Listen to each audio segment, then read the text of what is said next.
साहित्य लहर में आपका स्वागत है। आज आप सुनेंगे मालती जोशी जी की कहानी वो तेरा घर ये मेरा घर। आइए कहानी सुनते हैं। आज खाने की मेज पर अरसे बाद पिंकी चहक रही थी। पीएमटी की परीक्षा सानंद संपन्न हो जाने से वातावरण हल्का हो गया था। इतने दिनों से एक तनाव सा व्याप्त था, घर पर भी और बच्चों के मन पर भी। प्रसन्ना का सेकेंड सेमेस्टर परसों ही समाप्त हुआ। आज पिंकी भी फ्री हो गई थी। अब रिजल्ट की चिंता कुछ दिनों के लिए मुलतवी रखकर आज़ादी का जश्न मनाया जा सकता था। खाने की मेज पर उसी की प्लानिंग चल रही थी, तरह तरह के सुझाव और तरह तरह की फरमाइशें।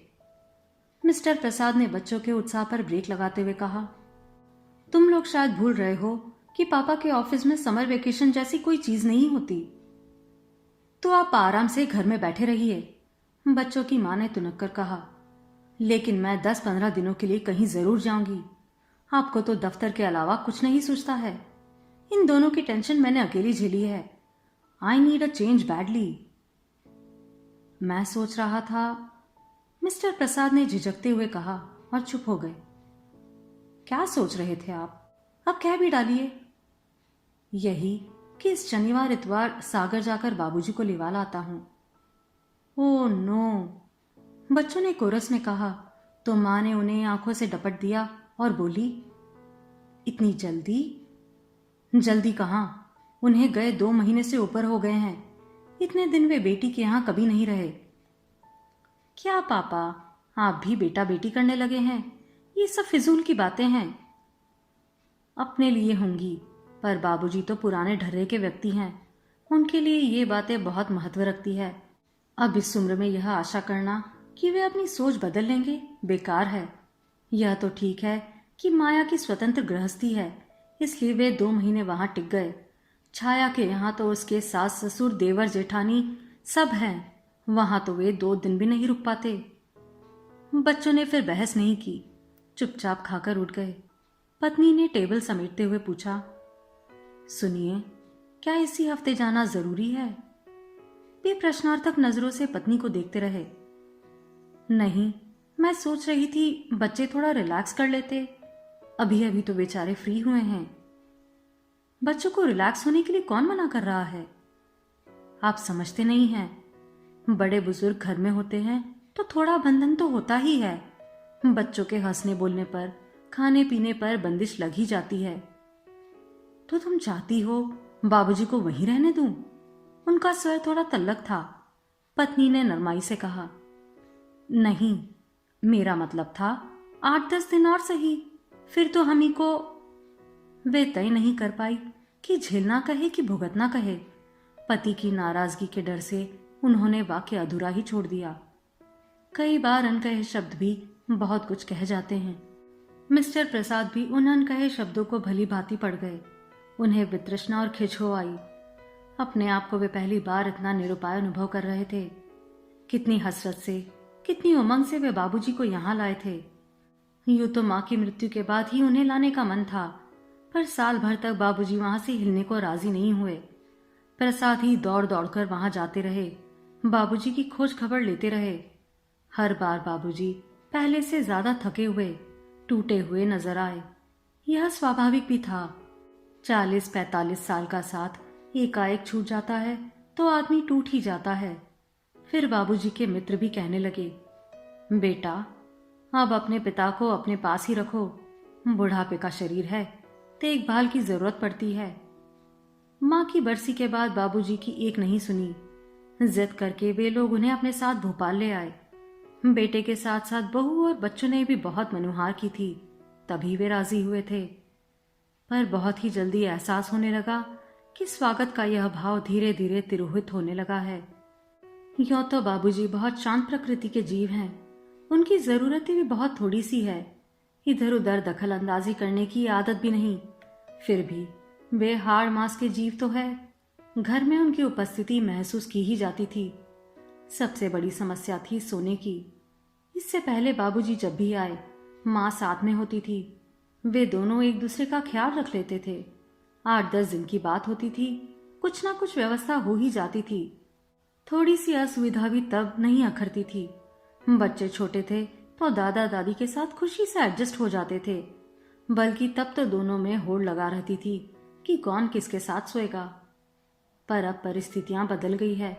बच्चे बड़े हो गए थे, दोनों के पास अपने स्वतंत्र कमरे थे। तीसरा प्रसाद दंपति का था। कुछ दिन पिंकी माँ के पास सोई और प्रसाद जी पिता के साथ उनके कमरे में सोए। पर यह व्यवस्था स्थायी तो नहीं हो सकती थी। जवान होती बेटी के कमरे में बाबूजी का सोना भी अच्छा नहीं लगता। फिर उन्हें प्रसन्ना के कमरे में सुलाया गया। वहां भी घोर असुविधा थी। उसे रात देर तक जागकर पढ़ने की आदत थी। उसका स्टीरियो भी हरदम बजता रहता। दीवारों पर कई ऐसे पोस्टर थे जिन्हें बाबूजी की नजर से बचाना जरूरी था। अंततः बाबूजी की व्यवस्था हॉल में की गई। 3 बेडरूम वाले घर में भी बाबूजी के लिए निरापद बस यही स्थान था।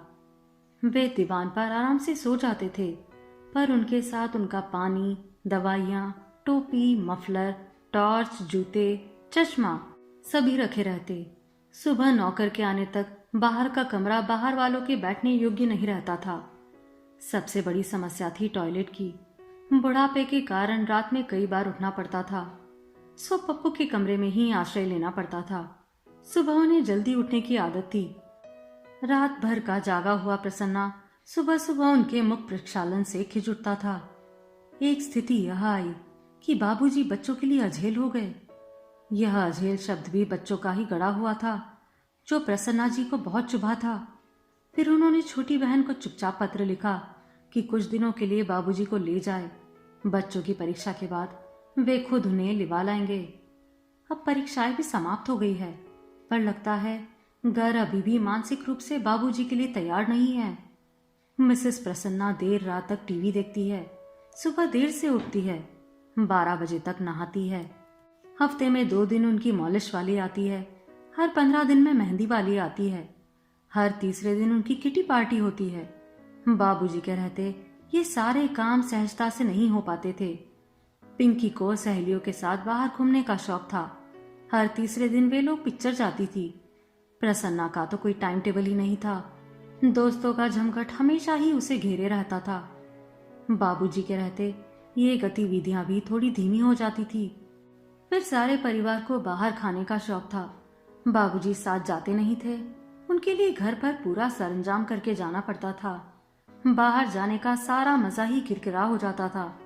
प्रसाद जी इन बातों को ना समझते हो ऐसा नहीं था, पर इस कारण बाबूजी को हमेशा के लिए माया के यहाँ तो नहीं छोड़ा जा सकता था ना।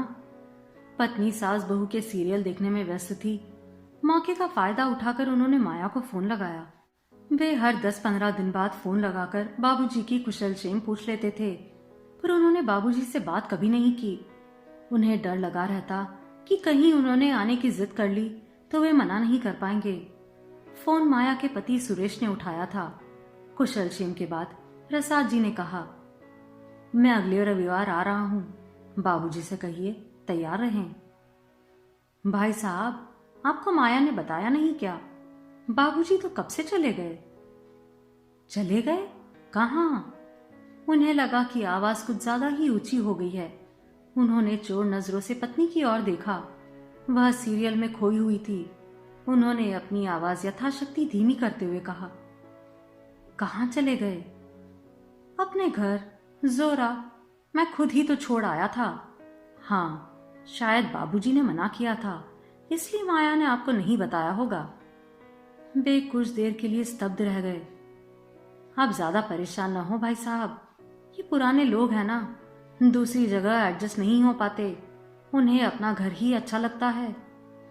उस रात वे जरा भी नहीं सो सके। पता नहीं कैसे कैसे विचार आते रहे। मुश्किल तो यह थी कि वे अपनी परेशानी पत्नी के साथ भी शेयर नहीं कर सकते थे।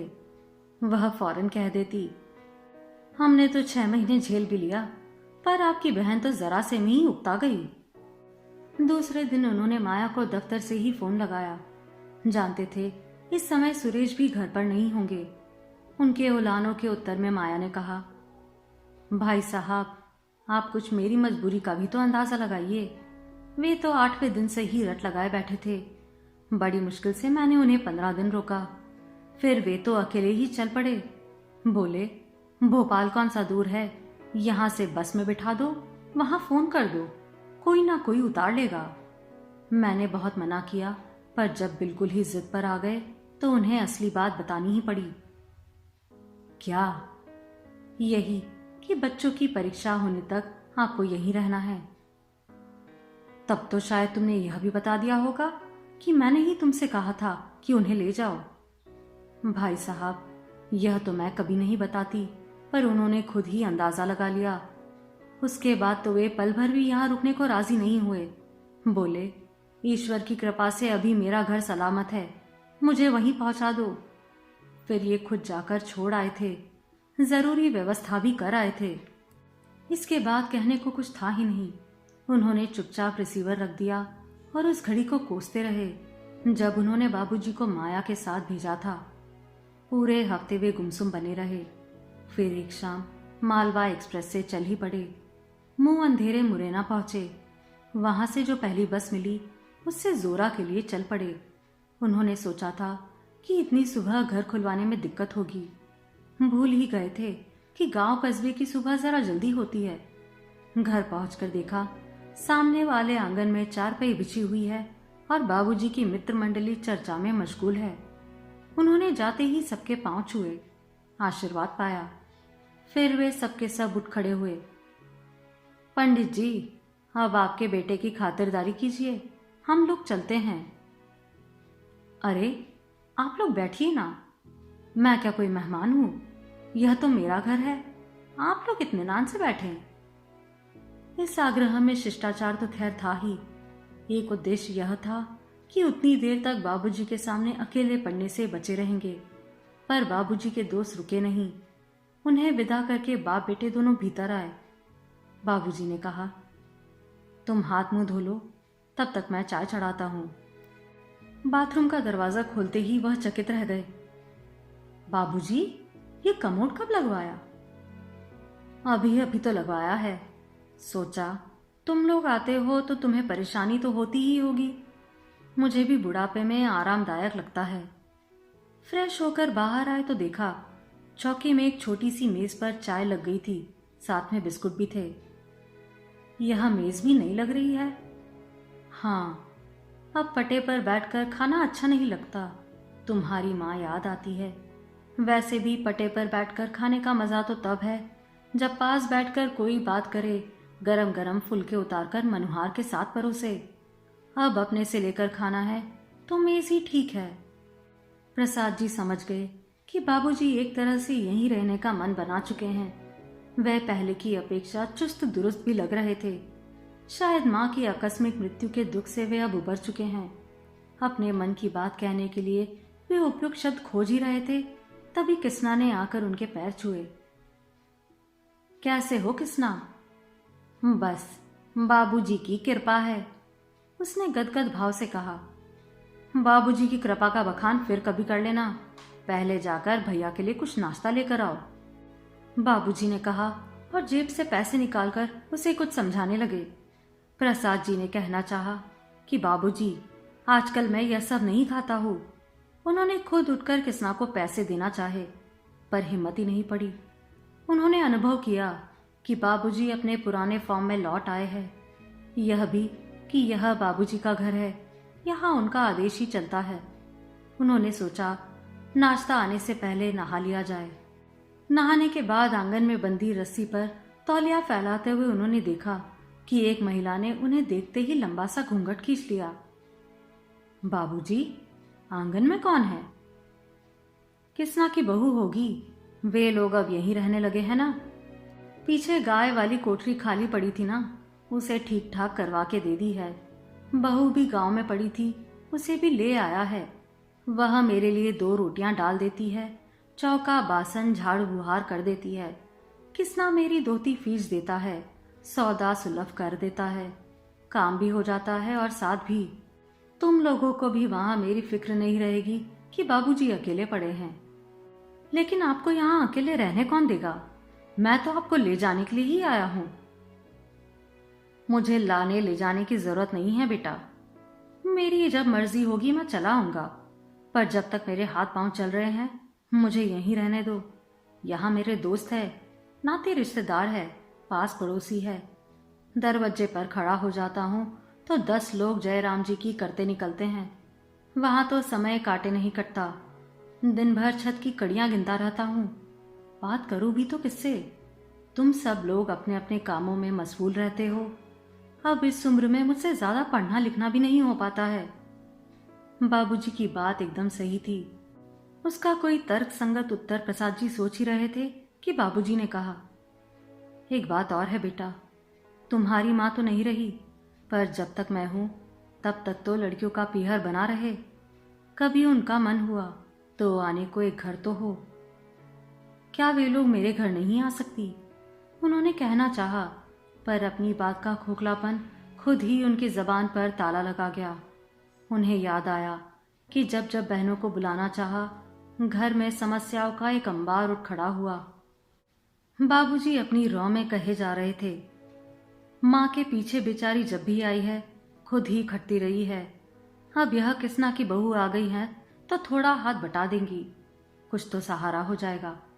प्रसाद जी ने विषयांतर करते हुए कहा, बाबूजी, आपने इस छोकरे को जगह तो दे दी, बाद में कहीं लफड़ा ना हो जाए। कैसा लफड़ा? बाद में अगर इसने जगह खाली करने से इनकार कर दिया तो? बाद में मतलब? प्रसाद जी शर्म से गड़ ही गए। अपनी व्यग्रता में उन्हें याद ही नहीं रहा कि वे क्या कह रहे हैं। बाबूजी ने लेकिन इसे बड़े सहज भाव से लिया और बोले, उसकी चिंता अभी से क्यों? बाद में तो किसी को यहाँ रहना नहीं है, मकान तो बेचना ही है। जो भी खरीदेगा वही किसना से निपट भी लेगा। अपनी शर्म से वे अब तक उबर नहीं पाए थे और बाबूजी ने जैसे स्पष्ट ही उस और संकेत कर दिया। इसलिए अपनी सफाई देते हुए प्रसाद जी बोले, बाबूजी, घर बेचने की बात तो मेरे मन में उठी ही नहीं थी कभी। मैं अभी की बात नहीं कर रहा हूं बेटे, अभी मेरे रहते तो कोई सवाल ही नहीं उठता। मेरे लिए यह सिर्फ ईंट गारे की इमारत नहीं है, मेरा मानसिक संबल है यह। पर मेरे पीछे तो इसे निकालना ही पड़ेगा। रख कर करोगे भी क्या? प्रस्ताव तो अभी से आ रहे थे। भोपाल जाने से पहले तो इतनी अच्छी ऑफर आई थी कि क्या बताऊं, बड़ी मुश्किल से अपने को रोक पाया। ये तो कहो ईश्वर ने ही सद्बुद्धि दे दी, नहीं तो मेरी तो फजीहत ही हो जाती। अंतिम बात कहते कहते बाबूजी का स्वर भर्रा गया। इतनी देर से प्रसाद जी के मन में जो बात खदक रही थी उसे कहने का यही मौका था। उन्होंने बिना किसी भूमिका के कह ही डाला, बाबूजी, आप माया के यहाँ से उस तरह जिद करके चले आए, यह अच्छा नहीं किया। जानते हैं, मैंने अब तक यह बात बहू को नहीं बताई है। वह तो यही सोचेगी कि माया अपने बाबूजी को महीना भर भी नहीं रख सकी। यह तो तुमने बहुत अच्छा किया, बहन को कटघरे में खड़े होने से बचा लिया। और अब तुमने बात उठाई है तो मुझे भी कह लेने दो। अगर तुम्हें कोई परेशानी थी तो मुझसे कहना था। उस लड़की को इस प्रपंच में क्यों डाला? वह तो चलो बात तुम भाई बहनों के बीच हुई थी, पर कल को अगर जमाई बाबूजी को मुझसे कोई परेशानी होती, वे मुझसे उब जाते और माया से कहते, तो सोचो क्या होता। मुझे तो कहीं मुंह छुपाने की जगह ही नहीं मिलती। ऐसी नौबत आने से पहले ही वहां से चल लेना ही अक्लमंदी थी, इसलिए चला आया। पर आप यहाँ क्यों आ गए? सीधे भोपाल आ जाना था ना? प्रसाद जी ने कहना चाहा, पर उनकी आवाज गले में ही फंसकर रह गई। बाबूजी जैसे उनकी बात समझ गए।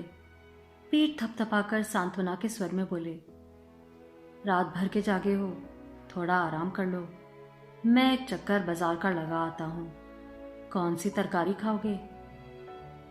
आप सुन रहे थे मालती जोशी जी की कहानी वो तेरा घर ये मेरा घर।